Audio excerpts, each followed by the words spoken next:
Hello and welcome to the Cisco ACI Field Implementation Tenant Configuration Module 5.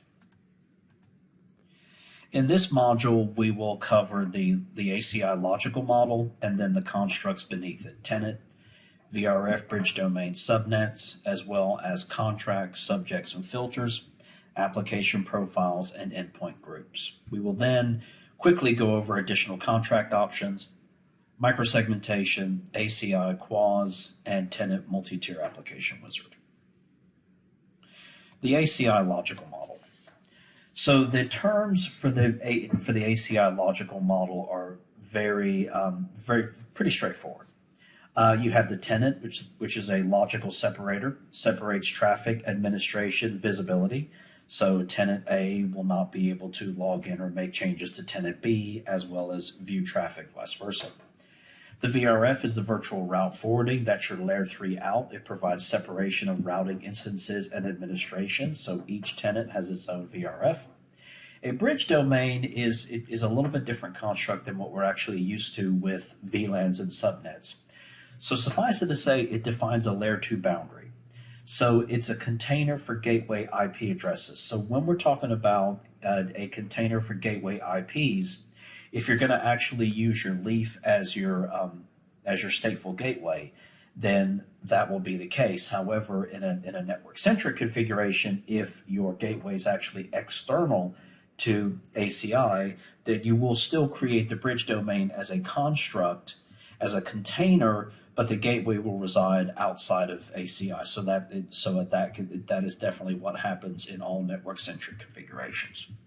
A subnet is an IP address range and gateway within a given bridge domain, must be unique within their own associated layer 3 private network, or VRF.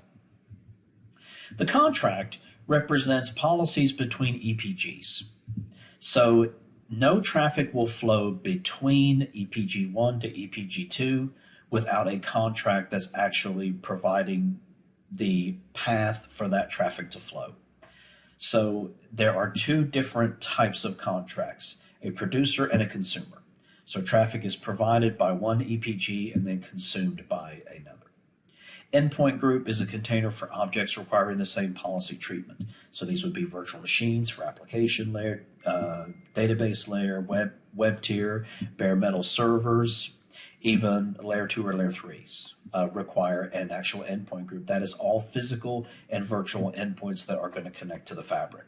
So in the diagram, the policy model manages the entire fabric. So it's the infrastructure, authentication, security, services, applications, and diagnostics. These are all logical constructs that we just went through. So here's a graphical presentation of what this would look like from a universe perspective. Tenant is going to be at top level, VRF, bridge domains, subnets, EPGs. VRF and subnets are independent between tenants. The fabric comprises the physical and logical components are recorded in the management information model. This can be represented in a hierarchical management information tree, or MIT. The information model is stored and managed by processes that run on the APIC. Similar to the OSI Common Management Interface Protocol and other variants, the APIC enables the control of managed resources by presenting their manageable characteristics as object properties that can be inherited according to the location of the object within the hierarchical structure of the MIT. Each node in the tree represents a managed object, so all of these are specifically managed objects. Managed objects are abstractions of fabric resources. A managed object can represent a concrete object, such as a switch, adapter, or a logical object, such as an application profile, endpoint group, or fault. The diagram provides an overview of the managed information tree. So the hierarchical structure starts with a policy universe at the top, which is root, and contains parent and child nodes. Each node in the tree is a managed object, and each object in the fabric has a unique distinguished name that describes the object and locates its place within the tree. So if you actually look at this diagram, solid lines indicate objects below that are contained. Dashed lines indicate a relationship. One to n indicates one to many, and end to end indicates many to many. So you can have many contracts and many filters to a single tenant. So the simple way to actually look at this is that the tenant is the main container for these child objects. So you can see that the relationships between the tenant and the logical constructs that we need to do to actually deploy an application within ACI. Tenant. A tenant is a container for policies that enable an administrator to exercise domain-based access control. There are four kinds of tenants. There are user tenants, which are defined by the administrator according to the needs of users, so they contain policies that govern the operations of applications, database, web servers, network attached storage, and what have you.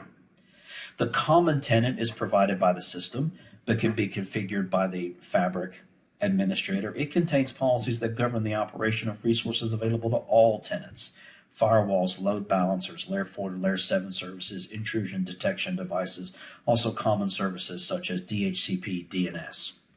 The infrastructure tenant is provided by the system but can be configured by the Fabric admin. It contains policies that govern the operation of infrastructure resources, such as the Fabric VXLAN overlay. It also enables a Fabric provider to selectively deploy resources to one or more user tenants. Infrastructure tenant policies are configured by the Fabric admin. No tenant admin is going to be able to access the infra tenant. The management tenant is provided by the system but can be configured by the Fabric administrator. So common infra and management can be configured by the Fabric admin. Tenant admins are only going to be able to make changes to their individual tenant constructs. The management tenant contains policies that govern the operation of Fabric management functions for in-band and out-of-band management. The management tenant enables discovery and automation of communications with virtual machine controllers as well. Hence, the OOB vCenter should be on a routable or an available subnet with the OOB management of ACI. When we actually create a tenant, the tenant configurations combined with access policies create virtualized isolated workspace. So at a minimum, a tenant typically uses an EPG, bridge domain, and VRF, and contracts in association with access policies. So the create tenant dialog includes the following fields: name, tenant name. This can be up to 64 characters. You cannot change the name after the object has been saved. So we have to, a little bit extra design is actually good here. Description, a description for the tenant. You can change that. So if you want to have common names with more granular descriptions, you could certainly do that. You can also set a tag. So a tag is nothing more than a search keyword or a term that is assigned to the tenant.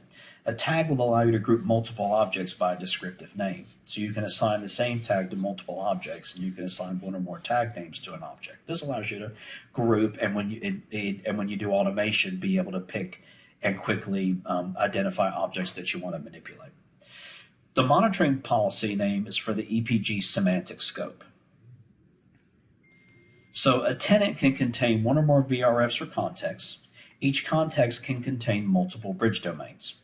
So tenants can be totally isolated from one another or can share resources. They can represent an actual tenant, organization, domain, or just for convenience in grouping policies. But it is a unit of isolation for policy resolution. And you can actually see that you can create the tenant, and then you can actually show the tenant in the APIC as well. You can also do this with RESTful API. So once we've created our tenant, we will go in and do our VRF bridge domains and subnets. So a VRF, now it's called a VRF. It's changed names a few times in code. But in the actual management objects, it is still notified or named as a CTX, a context. So let's actually take it. We'll call it a VRF, but in the management object, it's still a context. A context defines a layer 3 address domain. All of the endpoints within the layer 3 domain must have unique IP addresses because it's possible to directly forward packets between these devices should the policy allow it. So it is a VRF in the networking world. A tenant may contain multiple contexts, so you could certainly have multiple contexts. So one or more private networks, one or more bridge domains are related to a VRF. So it's possible you could have 3 VRFs and 3 bridge domains tied to 3 different VRFs. That's perfectly reasonable. But IP addresses must be unique within the private network of each bridge domain. So for policy control enforcement, we can enforce it for untrusted domains where all contracts will be enforced, or unenforced for trusted domains where contracts will not be enforced. So these are like very, very simplistic rules. Best practice, you should always configure contracts between endpoint groups. But for untrusted domains, we will enforce contracts. So hence, if there is no contract, there is no traffic. If we change it to unenforced, then for trusted domains where contracts will not be enforced, so basically we're turning off contract policy inheritance, which is no big deal. You could still create a contract where you just allow IP any, or you could do VZ any contract as well. So really, you should leave at the policy level. You want to leave it enforced as the default when you create your VRF. You can then go in and create your bridge domain afterwards. You can verify this as well. You can SSH to any APIC to verify the VRFs created. You can just do show VRF and it will actually show all of your VRFs in the physical fabric.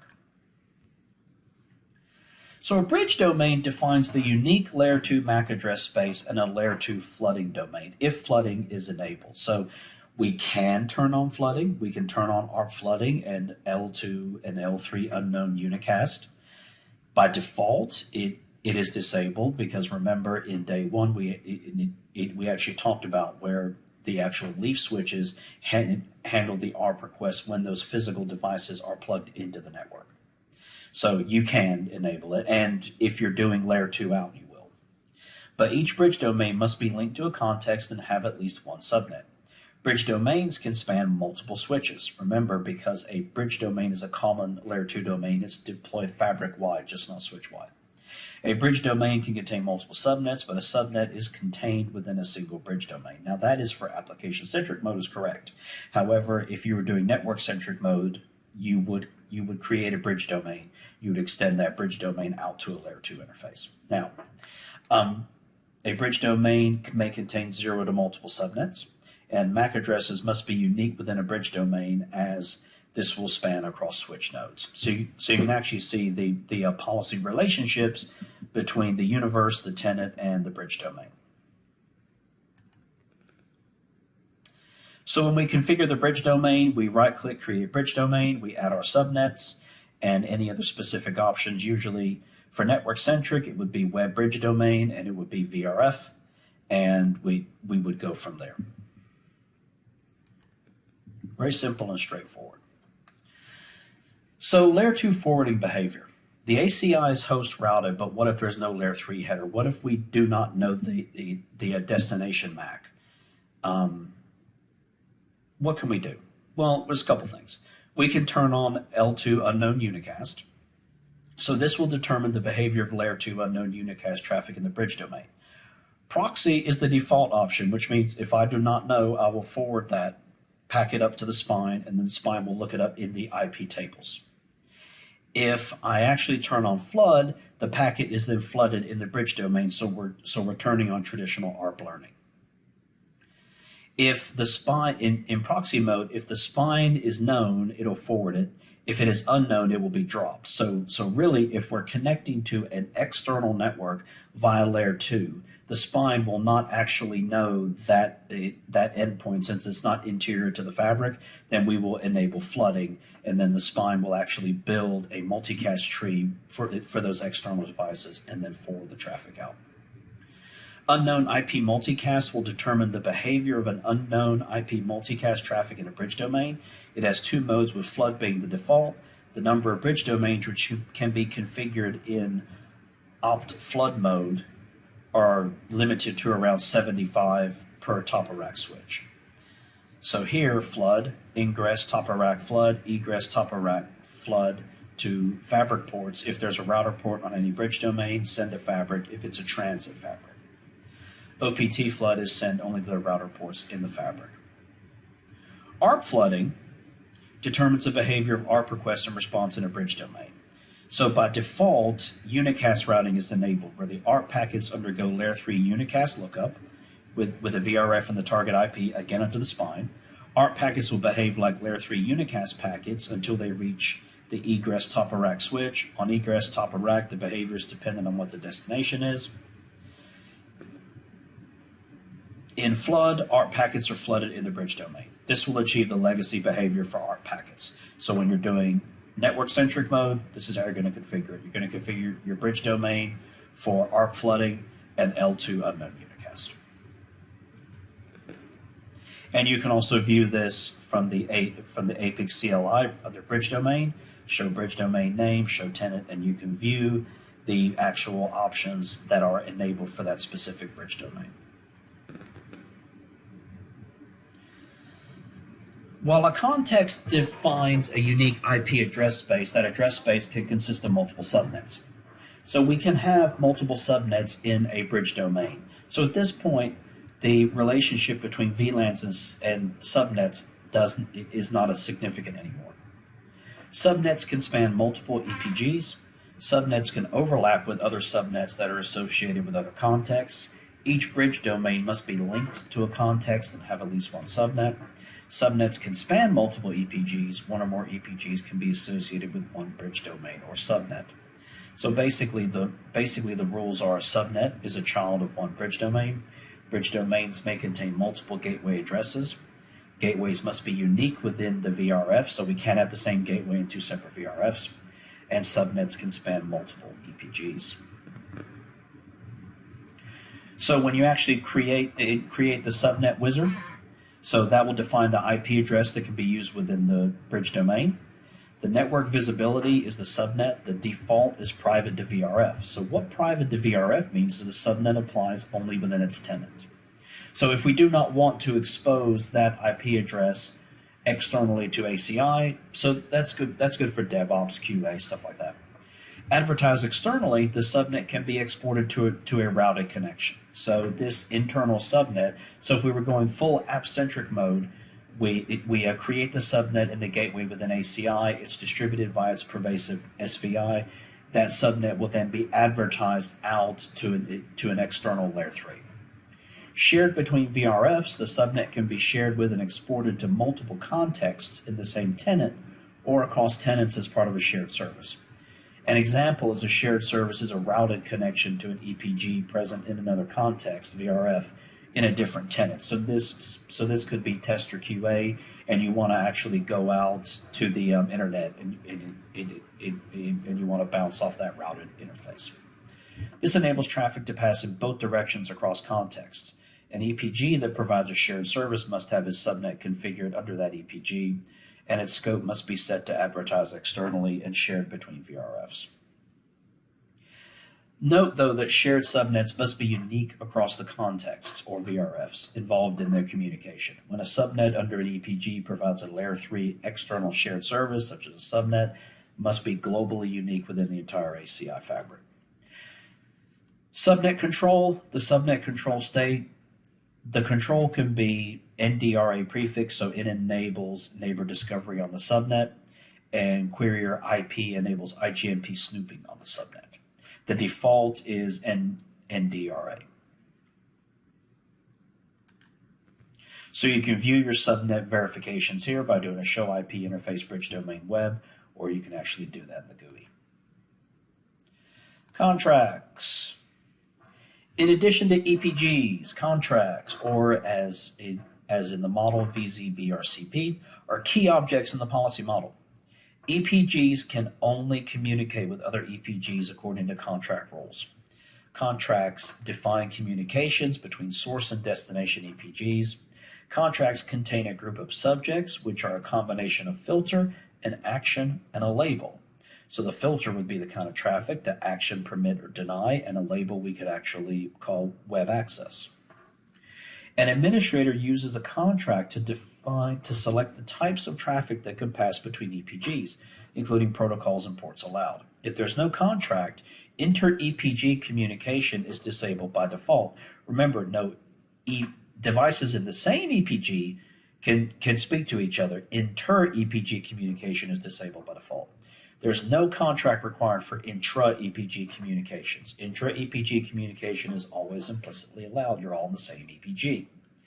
You can also configure contract preferred groups that enable greater control of communication between EPGs in a VRF. So that is an option to help you with contract sprawl and TCAM space on a physical leaf switch. Contracts govern the following types of endpoint communications between fabric application EPGs, both intra-tenant and inter-tenant.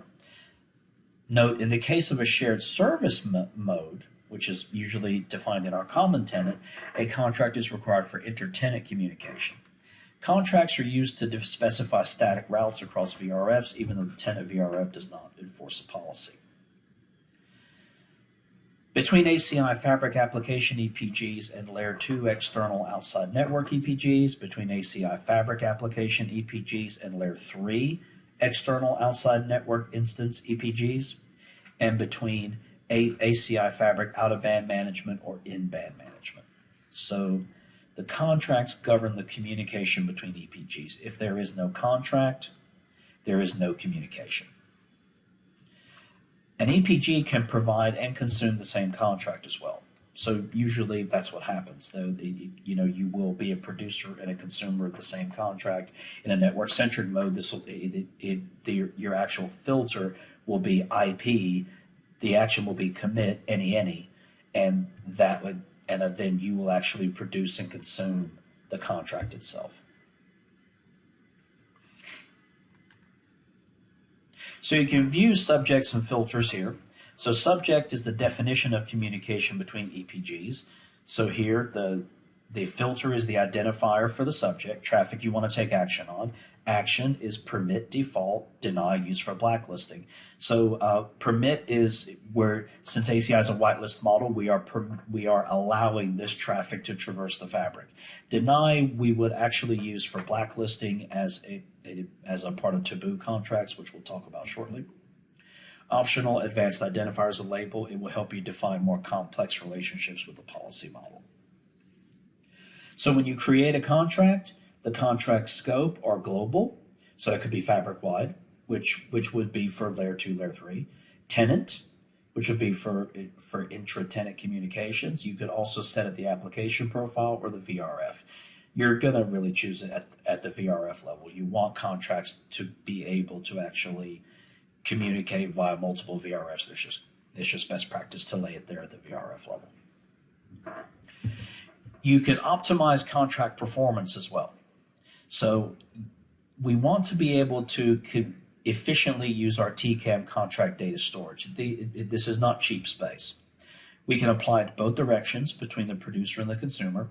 We can reverse the filters ports for filters with IP, TCP, or UDP protocols. We can enable policy compression to optimize contract data storage and disable statistics. There's additional filter settings for permit deny for subject filters and priority for traffic matching the filter criteria. So there's other filter directives as well. We can log, permit, and deny logging, and we can also choose none, which would disable contract logging or enable policy compression as well. And here's how you would view it. You could actually do on the APIC a show contract question mark. That will actually show you your contracts. Remember, you can SSH to any APIC at any time.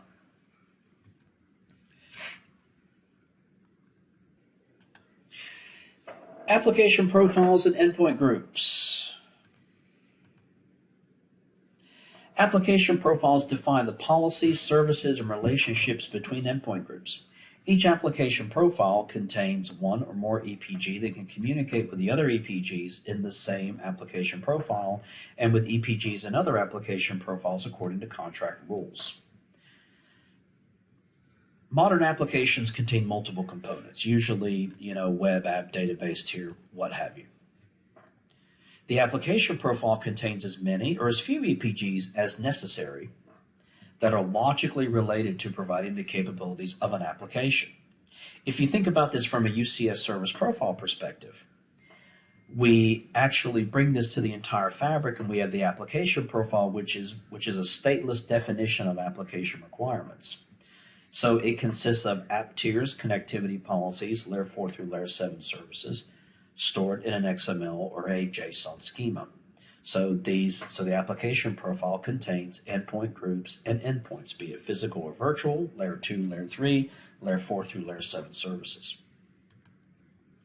It's very straightforward to create an application profile. You go to your tenant, create your application profile, and you can also create your EPGs and contracts in those same fields, or like you will do in the labs, you will create them individually.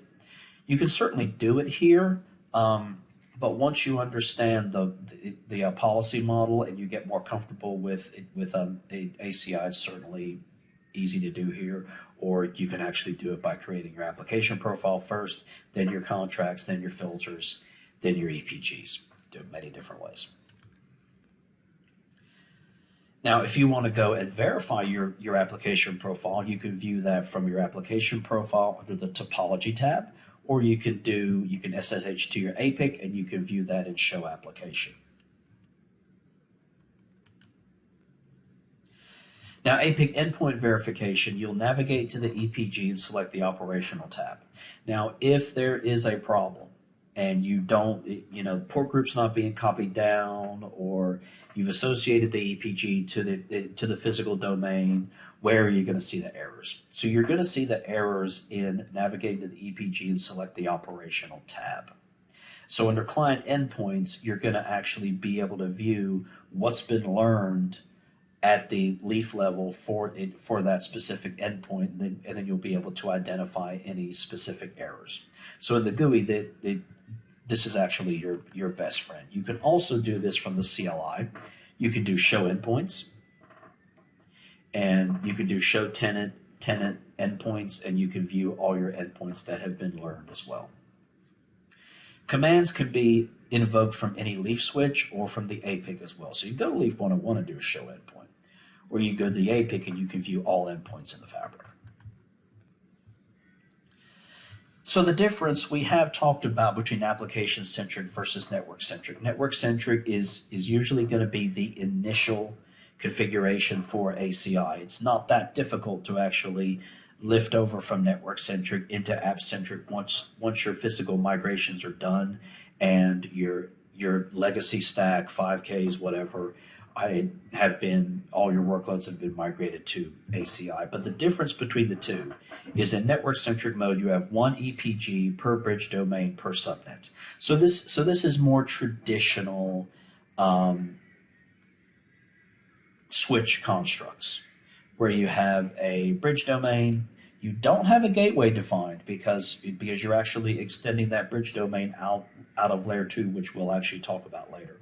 But one EPG per bridge domain per subnet. All VMs on a given subnet in a given EPG can communicate.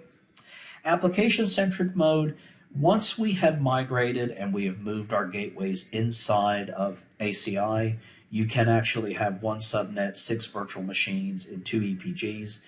VMs in the same subnet cannot communicate between the 2 EPGs. You can also provide segmentation within the subnet as well. So the difference between the two is that application-centric, you're going to have fewer bridge domains. You're going to have because those bridge domains can hold multiple subnets, and we can actually control those specific subnets and applications within a bridge domain. Whereas network-centric, you're going to have a straight mapped out bridge domain, subnet, EPG. Additional contract options. VZNE is actually, it associates all EPGs in a given VRF to one or more contracts provided or consumed. VZNE provides the additional enhancement of avoids creating separate contract relations for each EPG. So you can use VZNE. It actually preserves CAM space for our contracts, so we don't need to write hundreds and hundreds of contracts for communications between EPGs. Now VZNE is actually a little bit more difficult to get out of, but here's an example for a VZNE. All EPGs provide a contract that VZNE consumes. Every EPG in the same VRF will effectively consume each contract.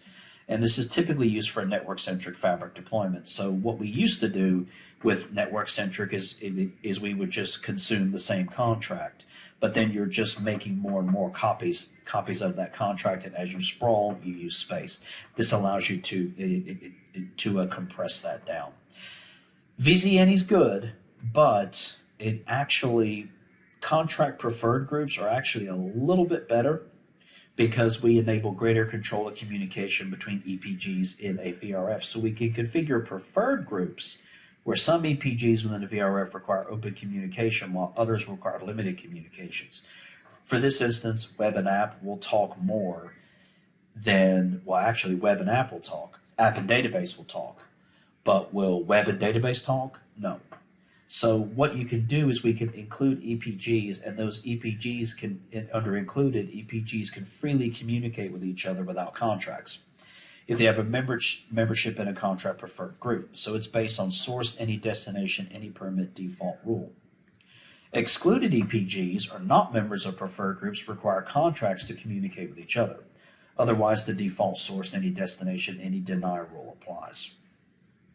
The contract preferred group feature enables greater control of communication between EPGs. So instead of sticking them all in a VZNE, we can create preferred groups for web to app and then another preferred group for app to database. If most of the EPGs in the VRF should have open communications, but a few should only have limited communications, you can then configure a combination of a contract preferred group and contracts with filters to control intra-EPG communication precisely. So here's how you would configure the contract preferred groups. Tenant networking expand VRF, EPG collection for VRF, preferred group member enabled, and then you will create a preferred group parameter, and under expand application profiles, EPG policy general, preferred group member include. As of APIC release 3.21, contracts are enhanced to enable denying a subset of contract providers or consumers from participating in the contract. What if we don't want web to talk to database, right? So we can include that exception. When a pair of EPGs matches an exception, they cannot consume the corresponding contract or the contract subject. Or you can just not write a contract. So that this is where you can have additional functionality that you may or may not actually need. And then here's how you would configure contract exemptions.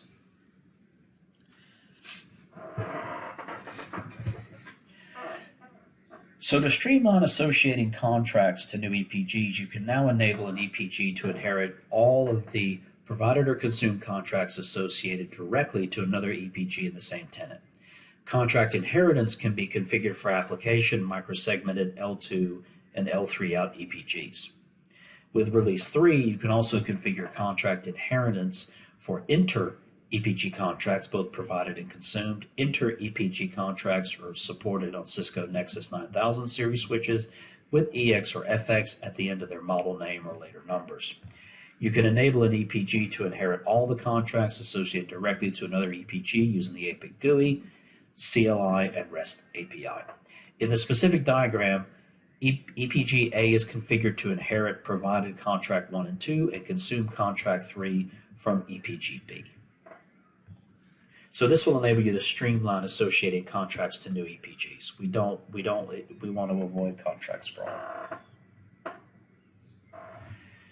So contract inheritance guidelines. Contract masters and EPGs must be within the same tenant. VZNE security contracts and taboos are not supported. Contract inheritance guidelines must be between EPGs of the same type. And of so on and so on. I'm not going to read all of these to you. You can certainly read these. And here's how you configure contract inheritance. Create a master application profile where the master's EPGs reside. Under inherited application profiles, specify contract master during the EPG creation or modify an existing EPG. And you can verify contract inheritance there. Microsegmentation. Microsegmentation in ACI will automatically assign endpoints to logical security zones called microsegment EPGs. Microsegment EPGs based on various network-based or virtual machine-based attributes. Those attributes are over on the right-hand side: guest OS, VM name, VM ID, VNIC ID, DVS, DVS port group, data center MAC, and IP address prefix. ACI microsegmentation supports endpoints attached to ACI Virtual Edge, Application Virtual Switch, vSwitch, or a VMware vSphere distributed switch. Here's the microsegmentation hardware support.